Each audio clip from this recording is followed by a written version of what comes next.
13-14 നൂറ്റാണ്ടുകളിൽ Asia, east Europe എന്നിവിടങ്ങളിലായി വ്യാപിച്ചു കിടന്നിരുന്ന ഒരു സാമ്രാജ്യമാണ് മംഗോൾ സാമ്രാജ്യം. ലോക ചരിത്രത്തിൽ സമീപ സ്ഥലങ്ങളായ പ്രദേശങ്ങളെ മാത്രം ഉൾക്കൊള്ളുന്ന ഏറ്റവും വലിയ സാമ്രാജ്യമായിരുന്നു ഇത്.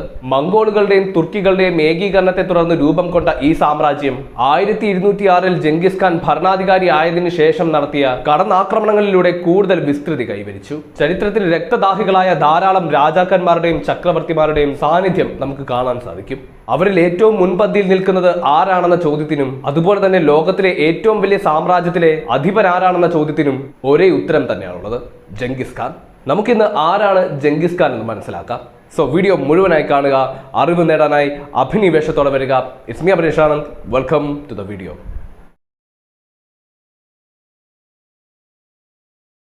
ഒരു വ്യക്തി ഒരു വലിയ സൈന്യത്തെ നയിച്ച് സ്വയം യുദ്ധക്കളത്തിലിറങ്ങി പടവെട്ടി രാജ്യങ്ങൾ പിടിച്ചടക്കി സ്ഥാപിച്ച സാമ്രാജ്യങ്ങളിൽ ഏറ്റവും വലുത് അലക്സാണ്ടറിന്റെയോ നെപ്പോളിയന്റേതോ അല്ല. അത് മംഗോളിയൻ സാമ്രാജ്യത്തിന്റെ അധിപനായ ജംഗിസ് ഖാന്റേതായിരുന്നു. 330 ലക്ഷം ചതുരശ്ര കിലോമീറ്റർ വിസ്തൃതിയുള്ള സാമ്രാജ്യത്തിന്റെ അധിപനായിരുന്നു ജംഗിസ് ഖാൻ.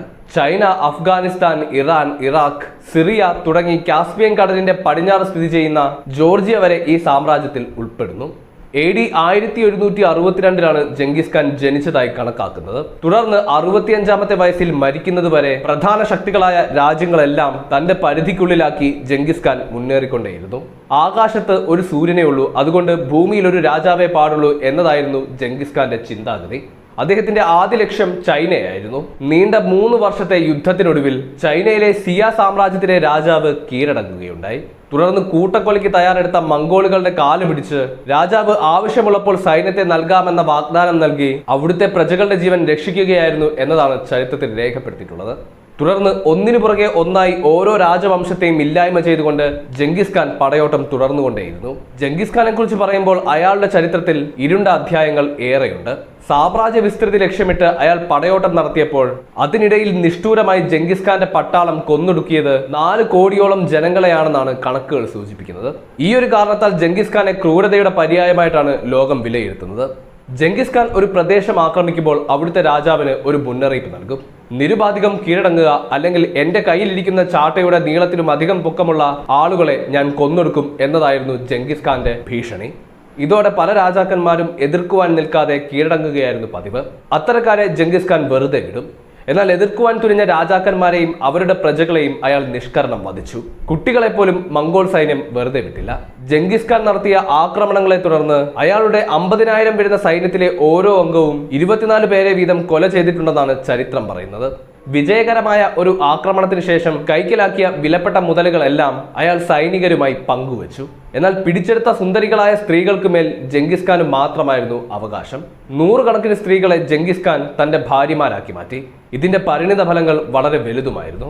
ജനിതക ശാസ്ത്രജ്ഞന്മാരുടെ കണക്കുകൂട്ടലിൽ ലോകത്തെ ഏതാണ്ട് 3 കോടിയിലേറെ പേരുടെ പൂർവ്വപിതാവ് 800 വർഷം മുമ്പ് മംഗോളിയൻ പ്രദേശത്ത് ജീവിച്ചിരുന്ന ഒരാളായിരുന്നു എന്നതാണ്. ഇത് മംഗോളിയൻ സാമ്രാജ്യത്തിന്റെ അധിപനായ ജംഗിസ് ഖാൻ അല്ലാതെ മറ്റൊരാൾ ആവാൻ വഴിയില്ല എന്നതായിരുന്നു അവരുടെ നിഗമനം.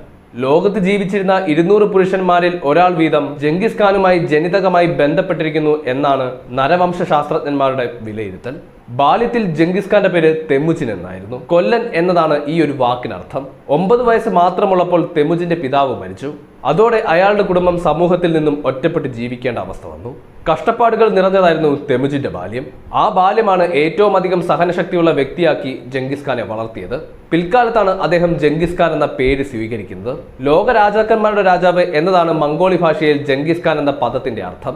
അയാൾ യുദ്ധങ്ങളിൽ സൈന്യത്തെ നയിക്കുമ്പോൾ ചക്രവർത്തി ആയിരുന്നിട്ട് കൂടിയും സൈനികരുടെ കഷ്ടപ്പാടുകൾ പങ്കിടുമായിരുന്നു. മികവുള്ളവരെ അംഗീകരിക്കുകയും ആത്മാർത്ഥതയുള്ളവരെ ആദരിക്കുകയും ചെയ്തിരുന്ന ഒരു വ്യക്തിത്വമായിരുന്നു ജംഗിസ് ഖാന്റേതെന്ന് ചരിത്രത്തിന്റെ ഏടുകൾ പറഞ്ഞു വെക്കുന്നുണ്ട്. സ്വന്തം വാക്കിന് വില കൽപ്പിക്കുന്ന ഒരു വ്യക്തി കൂടിയായിരുന്നു അയാൾ. കൊടുത്ത വാഗ്ദാനങ്ങളൊക്കെ തന്നെ നിർബന്ധമായും അയാൾ പാലിച്ചിരുന്നു. അതുകൊണ്ട് തന്നെ അദ്ദേഹത്തിന്റെ മരണം വരെ സൈനിക നേതാക്കളിൽ ഒരാൾ പോലും അദ്ദേഹത്തെ വഞ്ചിച്ചിരുന്നില്ല. ജംഗിസ് ഖാനും മക്കളും മറ്റനേകം ഭരണാധികാരികളും തെൻഗ്രിയസം എന്ന മതത്തിൽ വിശ്വസിച്ചു പോന്നവരായിരുന്നു എന്നാണ് പല ചരിത്രരേഖകളും ചൂണ്ടിക്കാട്ടുന്നത്. എന്താണ് തെൻഗ്രിയസം? താർത്താരികൾ എന്ന ഗോത്ര സമൂഹത്തിന്റെ ഭാഗമായിരുന്ന ഒരു വിശ്വാസ ക്രമമാണ് തെൻഗ്രിയസം. വ്യത്യസ്ത ഭരണാധികാരികൾ ഈ ഗോത്രത്തിന്റെ നേതൃപദവിയിലേക്ക് എത്തുമ്പോൾ അവർക്കിഷ്ടമുള്ള ഒരു ആരാധനാക്രമം രൂപീകരിക്കുകയായിരുന്നു പതിവ്. അതുകൊണ്ട് തന്നെ ഇവർക്ക് കൃത്യമായ ഒരു മതവിശ്വാസമില്ലായിരുന്നു. ജംഗിസ് ഖാന്റെ കാലത്ത് അദ്ദേഹവും ഒരു മത ആരാധനാക്രമം ഉണ്ടാക്കി. അതാണ് തെൻഗ്രിയസം എന്ന പേരിൽ അറിയപ്പെട്ടത്. ഇസ്ലാം, ക്രിസ്ത്യാനിസം, ബുദ്ധിസം ഉൾപ്പെടെ മറ്റു ചില മതങ്ങളിൽ നിന്നുമെല്ലാം കടമെടുത്ത് ജംഗിസ് ഖാൻ ഉണ്ടാക്കിയ നിയമങ്ങളുടെ സങ്കരമായിരുന്നു ഇത്. എന്നാൽ ഈ ആരാധനാക്രമത്തിന് മുൻപ് പറഞ്ഞ മതങ്ങളുമായി നേരിട്ട് യാതൊരു ബന്ധവുമില്ല. ഭരണഘടന പോലെ യാസിക് എന്ന പേരിട്ട ഒരു പുസ്തകവും അവർക്കുണ്ടായിരുന്നു. ഇസ്ലാം മതത്തോട് യാതൊരുവിധ പ്രതിപത്തിയും ജംഗിസ് ഖാൻ കാണിച്ചിരുന്നില്ല. ജംഗിസ് ഖാന്റെ സ്ഥാനപതിയെ സെൽജൂക്കുകൾ വകവരുത്തുകയും മംഗോളിയരുമായി കച്ചവടം നടത്തിയതിന് 450 കച്ചവടക്കാരുടെ തല വെട്ടുകയും ചെയ്തപ്പോൾ 2 വർഷത്തിനുള്ളിൽ അദ്ദേഹം ബുഖാറിലെത്തുകയും 30,000-ഓളം പേരെ കൊന്നൊടുക്കി തന്റെ സ്ഥാനപതിയുടെ കൊലയ്ക്ക് പക വീട്ടുകയും ചെയ്തെന്നും ചരിത്രം പറയുന്നുണ്ട്.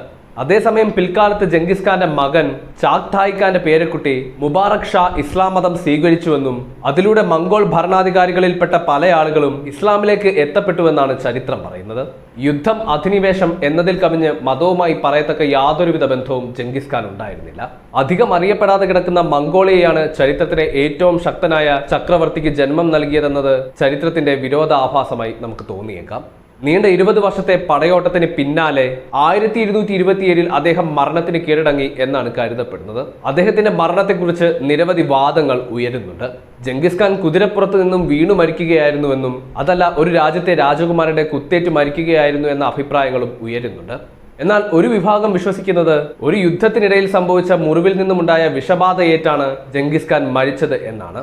ഇക്കാര്യമാണ് ലോകസഞ്ചാരിയായ മാർക്കോ പോളോയും രേഖപ്പെടുത്തിയിരിക്കുന്നത്.